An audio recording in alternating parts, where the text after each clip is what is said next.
안녕하세요. 뉴스와 사람들입니다.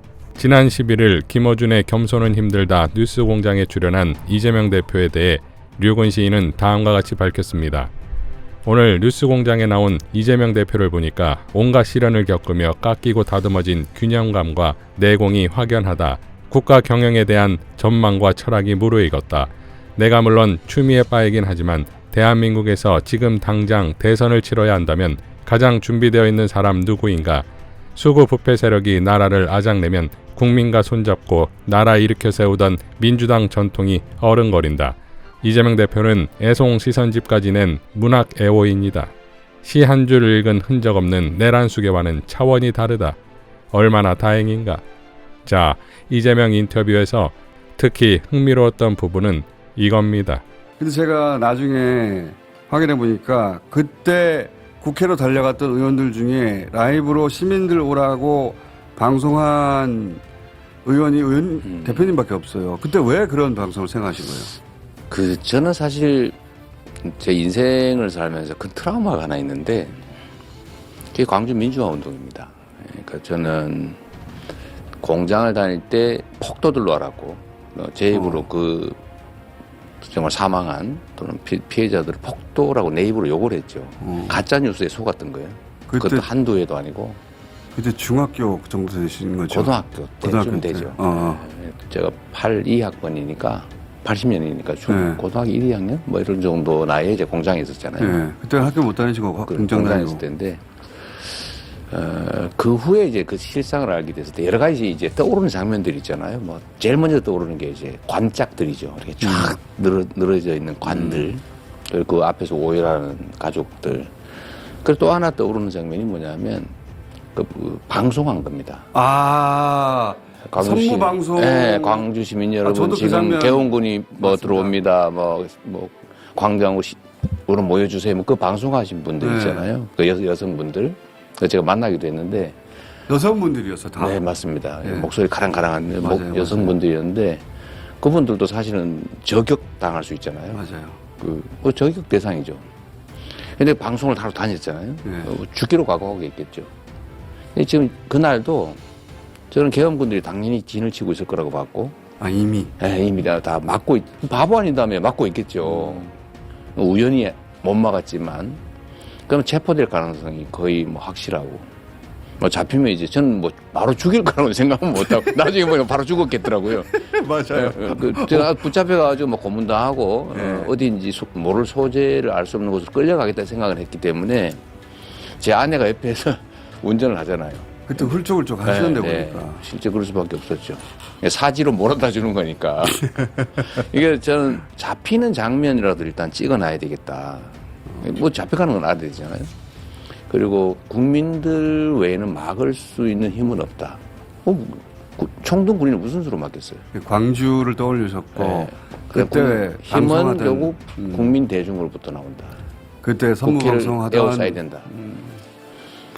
딱 그 선무방송하는 느낌이었습니다. 그래서 본인이 이제 그 광주에 선무방송을 하던 그 여성이 되어야겠다고 생각하신 거구나. 누군가 알려야 되니까요. 그리고 국회를 국민들이 봉쇄하지 않으면, 둘러싸지 않으면 어떻게 막습니까? 유일한 길. 계엄군을 막는 유일한 길. 한강 작가 얘기가 맞아요, 진짜. 과거가 현재를 살리고. 맞습니다. 정확하게 과거가 현재를 돕고 있죠. 죽은 데 가서 한자를 살린다는 게 정확한 표현입니다, 진짜. 지난 2021년 광주 민주항쟁 당시 가두방송을 했던 전옥주 운동가가 별세하자 이재명 대표는 다음과 같이 밝혔습니다. 감사했습니다. 전옥주 선생님께 진 빚 잊지 않겠습니다. 광주 시민 여러분, 지금 우리 형제 자매들이 죽어가고 있습니다. 여러분들이 도청으로 나오셔서 우리 형제 자매들을 살려주십시오. 글로 다시 읽어도 먹먹한 외침이지요. 5.18 당시 이 가두 방송으로 광주 시민들을 깨웠던 전옥주 선생님께서 세상을 떠났습니다. 정중히 인사라도 드리고자 조용히 다녀왔습니다. 참혹한 고문 후유증에 평생을 시달리셨다고 합니다. 그럼에도 당신께서 그날 현장을 알리지 않았다면 동료 시민들의 희생이 줄지 않았을까 자책하던 분이셨습니다. 속절없이 시간이 흐르고 세상을 송두리째 바꿔놓았던 역사의 주역들이 우리 곁을 떠납니다. 비통한 마음 다잡고 그 정신을 소중히 기억하는 것은 남은 저희들의 몫이겠지요. 늘 광주는 저의 사회적 어머니라고 말씀드립니다. 전옥주 선생님을 비롯한 수많은 민주 영령들의 목숨을 건 숭고한 희생으로 멋모르던 소년공이 다시 태어날 수 있었습니다. 그 빚을 언제나 잊지 않겠습니다. 삼가 고인의 명복을 빕니다. 자, 이러한 이재명 대표의 언행이 놀라운 건 광주가 폭동이었다는 가짜뉴스를 바로잡은 것에 멈추지 않고 광주를 민주항쟁으로 기리는 것에 멈추지 않고 5.18 정신을 몸으로 체득했다는 겁니다. 그러기에 12.3 내란의 제거 1순위라는 사선에서도 광주의 가도 시위를 떠올리고 그것을 즉각 행동으로 옮길 수 있었던 것 아니겠습니까? 그러니까 입으로 떠드는 그런 정치인이 아니라 입으로 말하고 행동으로 옮기는 지도자다 이겁니다. 자, 이러한 광주에 내란 선동 집회가 열렸습니다. 이에 대해 노정면 원내대변인은 다음과 같이 밝혔습니다. 국민의힘과 극우 세력은 대한민국의 민주주의에 대한 모욕을 당장 멈추십시오. 다른 곳도 아닌 민주화 성지 광주에서 탄핵 반대 내란 선동 집회가 열렸습니다. 그리고 극우 세력들은 다 같이 약속이 난 듯 피해 역사와 희생을 모욕하는 발언을 서슴지 않고 있습니다.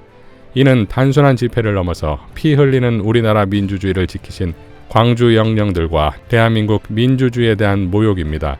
5.18 광주의 피와 희생이 없었다면 지금의 대한민국 민주주의도 없습니다. 민주 영령들이 지켜내신 민주주의는 극우 세력의 내란 선동과 헌법 유린을 위한 것이 아님을 명심하십시오. 극우 세력을 선동하여 내란을 동조하고 대한민국 법치와 민주주의를 흔드는 국민의힘도 부끄러운 줄 아십시오. 뒤에 숨는다고 국민의힘이 잘못이 가려질 것이라 생각한다면 큰 착각입니다. 더불어민주당은 5.18 민주화운동과 광주의 민주정신이 훼손되지 않도록 강력히 대응하겠습니다. 민주주의 영령들의 피와 혼이 깃든 광주의 명예를 지켜내겠습니다. 자, 이재명의 민주당은 5.18 광주의 정신으로 대한민국을 구해낼 것입니다. 이재명의 지난 국회 명연설로 마무리하겠습니다. 1945년 광복 직후 가난과 빈곤에 힘겨웠던 선대들에게 대한민국이 세계 10위 경제 강국이 될 것이라 말했다면 어땠겠습니까? 군부 독재의 폭력으로 희생된 선열들에게 우리 대한민국이 세계가 인정하는 모범적 민주국가가 될 것이라고 말했다면 어땠겠습니까? 죽은 자가 산자를 구하고 군사 쿠데타의 아픈 기억이 오늘의 대한민국을 살린 것처럼 2025년에 우리 국민들이 우리의 미래를 구할 것입니다. 이상 뉴스와 사람들이었습니다. 시청해 주셔서 감사드립니다.